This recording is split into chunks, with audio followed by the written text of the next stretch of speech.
Welcome, I'm Bruce Munro, and with me is International Relations Specialist Professor Robert Patman, and this is Global Insight.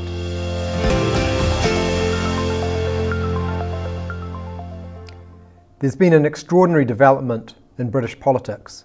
Some are even calling it a coup. Welcome, Robert. Good morning, Bruce. Can you bring us up to speed on what's happened?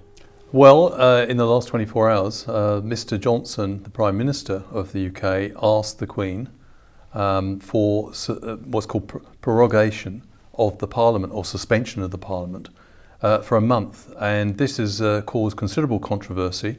Mr. Johnson has said it's just consistent with constitutional practice. He wants to give what's called a Queen's speech in mid-October before Brexit. Remember, he's insisted that Britain has to leave on the 31st of October. He says he has a full legislative programme. Now, normally, this process of suspending Parliament is not as long as he's envisaging it. He's envisaging it to be a month long. And given the gravity of the situation in the UK is facing a major crisis at the moment. And opponents of saying this is an abuse of power and it's constitutionally outrageous. It's not just opponents saying that, by that it's people in his own party are saying that. And it basically seems like a barely veiled attempt, which he has warned he would do. He knows that he can't get support in Parliament for a no-deal Brexit, and this is a way of circumventing it. By the time they reconvene Parliament, there'll be less than a week to discuss the prospect of stopping it. And this is an attempt, I think, to preempt the possibility that what we're seeing in recent days is the major opposition parties working together to stop Brexit. So it's an attempt politically to ram through a no Brexit through Parliament. Suspending Parliament to achieve your goals doesn't sound very democratic. How unusual is this, and how concerning is it? Oh, it's very unusual. I mean, I think there's no precedent for this. And unfortunately, and we've had these discussions before, Mr. Johnson and the people around him are have allegedly already broken the law in going vote leave during the 2016 referendum.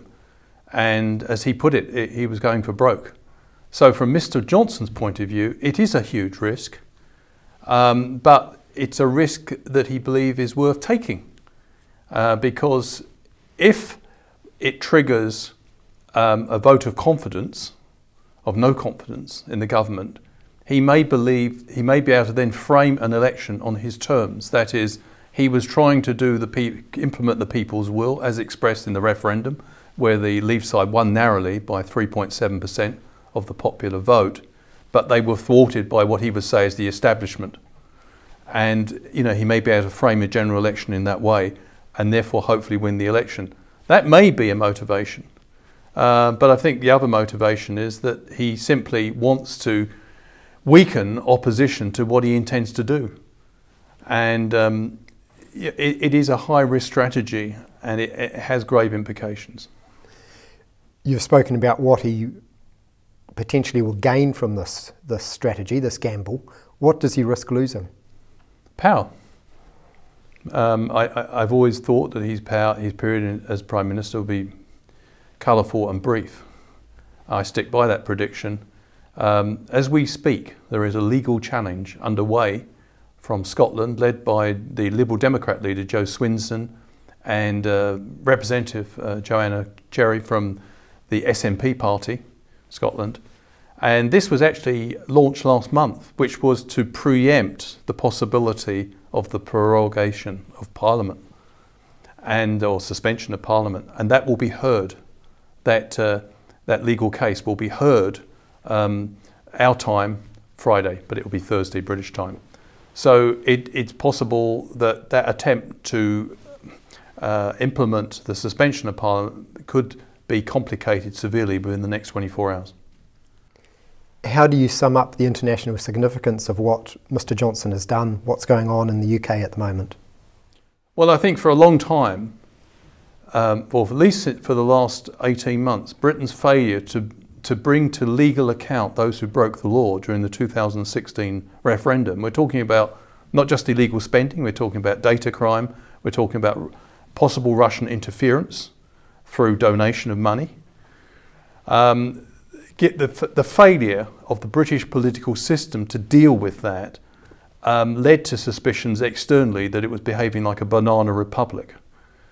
What's happened in the last 24 hours, I'm afraid, will deepen that impression. And I think it's high time that countries which are traditionally friendly with the UK began to voice their concerns. The Jacinda Ardern government, which is clearly, supportive and a close friend of the UK, when you see your friends doing something which is an act of self-harm, you normally speak out, not to criticise them, but to try to minimise the damage they may be inflicting on themselves.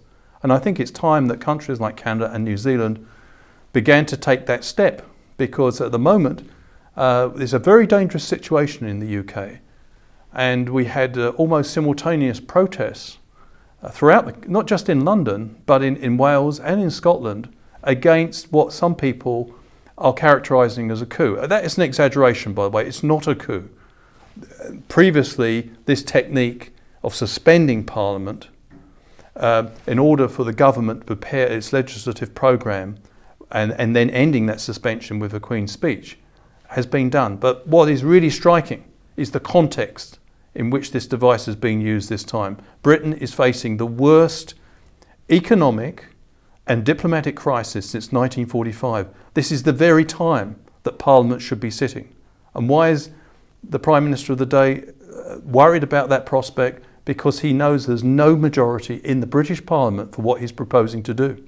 So he's basically exploited a constitutional device to extend his political power. In my view, it will not work. But it's a high-risk gamble on his part. The really big danger, I think, internationally, is that even if he pulls this off, he won't be able to get a free trade agreement with the EU, because the EU leadership has warned in the last 12 hours that they view this as a sinister development which is designed to thwart the will of the people and their parliamentary representatives. And this will only complicate any relationship between a post-Brexit Britain and the EU. The EU is criticised for many things, but one thing we can say about it is a community of liberal democracies. And at the moment, Britain has to live up to that standard. And seen through the EU's eyes, behaviour in the last 24 hours puts that in jeopardy. So the damage could be severe. The fact that Mr. Trump is supporting Mr. Johnson's action will not necessarily legitimise it in the eyes of many British people. Thank you, Robert. Thank you. And thank you for watching. Catch us next time on Global Insight. Ka kite anō.